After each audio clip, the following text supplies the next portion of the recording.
With all this excitement and news of the build-up of Squad 44, after its acquisition of Offworld Industries now having its first 6-month update, and then subsequently being announced that the Pacific Theater is coming to the game, I've been thinking that there is another game that could and will probably be saved through this same element.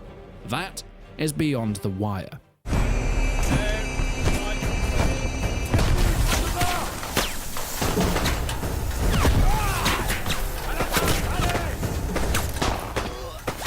Beyond the Wire was a game that came out on the 21st of October 2020, or at least in its early form. You see, it had a really hyped and somewhat of a successful launch with a good amount of players.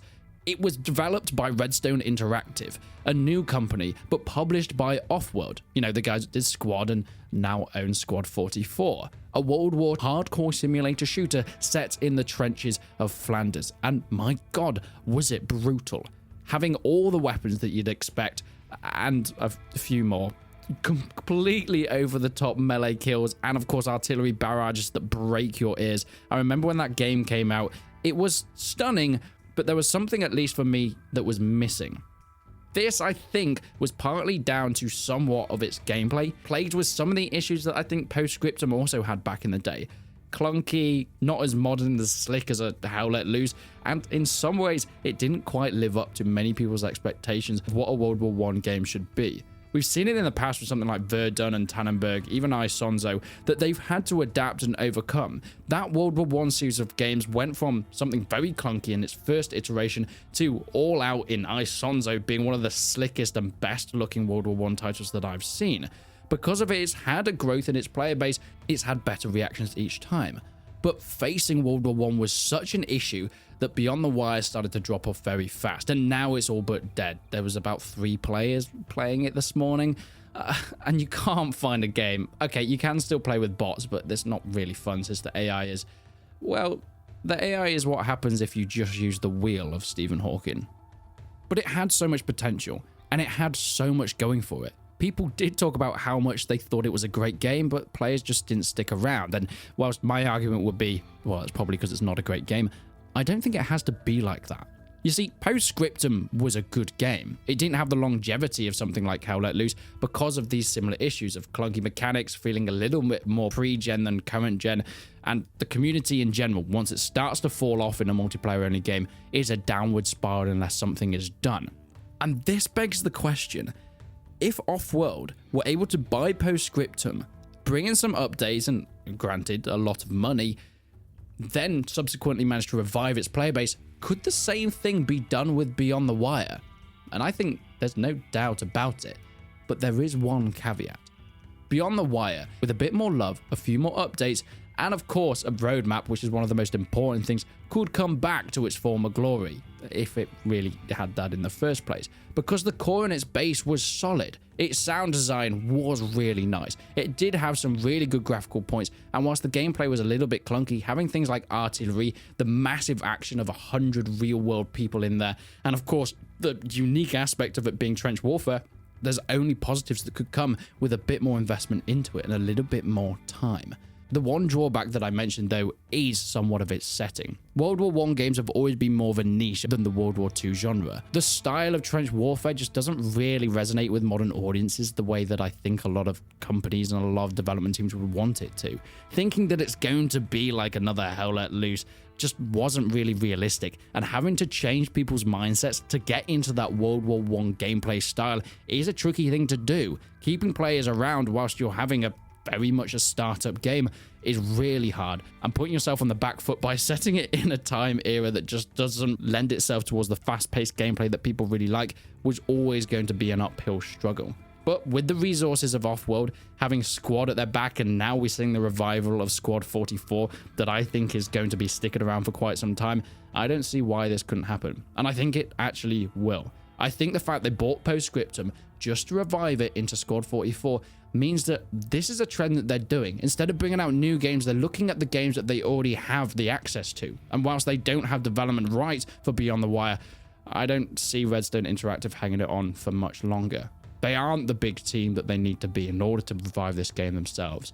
They don't have a roadmap out. And the last update was quite some time ago that didn't really do anything. It didn't bring players back.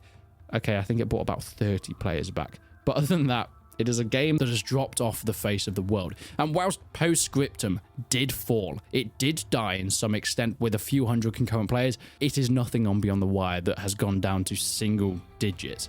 So there is a possibility here. There is more content that could be reworked, and there is a solution to it. Because this whole World War I fiasco of World War I games never quite doing it right, I think does have a way out of it, but just people don't really look at.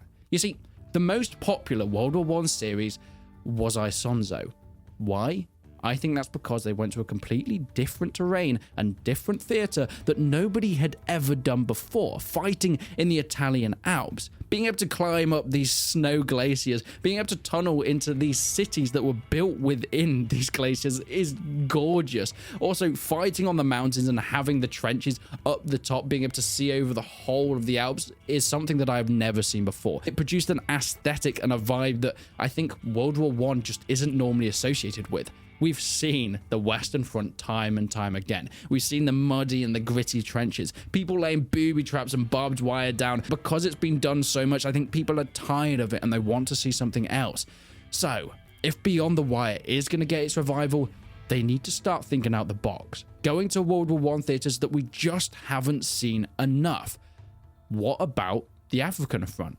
Gallipoli was one of the biggest and most influential campaigns during the First World War. And what's the best example we have of that? And you know what? I actually can't think of it. I mean, if we're going to the African Front, we've seen that somewhat in Battlefield 1, but I can't really compare the immersion of a World War I game with an arcade title like that. Don't get me wrong, it's fun in its own right. But when we're talking about real World War I games, reproduce that feeling of being in this time period, well, it doesn't quite do that. And I think African Front is the best bet here. It brings in something completely new, completely fresh. It doesn't really clash anything with Isonzo and the World War I series of games, since they are very different mechanically. That's definitely more of an insurgency mechanic rather than we're going for a Postscriptum Hell Let Loose style of mechanic within Beyond the Wire. And I just think people want something fresh. They don't want the same muddy, gritty Western Front that they've seen time and time again. And Offworld Industries could be the people that take it to that next level. But what do you think? Do you think the buying of Squad 44 is going to be a sign of things to come? That Redstone Interactive will sell Beyond the Wire to these guys once again, and that will start to be revived? I think it is a long process, and these things can be a marathon to get them from a dead state to one that is actively in the player base and fighting for top pole position within these types of games. It was tricky with Squad 44, and they're still far, far off the pinnacle, but they're getting there. I think it's going to be even harder with Beyond the Wire. The fact that it's in a tricky setting that nobody really seems to connect with in a big way, off the mainstream, and not to speak about the fact that it is even more dead than Postscriptum ever was before its acquisition. There is a really big hill to climb, bigger than we've ever seen before, but I think it is possible. Probably not in the same way and to the same extent, but putting a little bit of time and a smaller team on it, I think Beyond the Wire could come back, and I think it needs to. We need to have a solid World War I game that people can experience that time era with, because whilst Isonzo still has somewhat of a player base, it is nowhere near as in the mainstream and as active as Offworld Industries are. So I really hope that they can start to turn that around. Will it come? I guess we'll find out. But the future is exciting for first-person shooters, especially in the more simulation genre.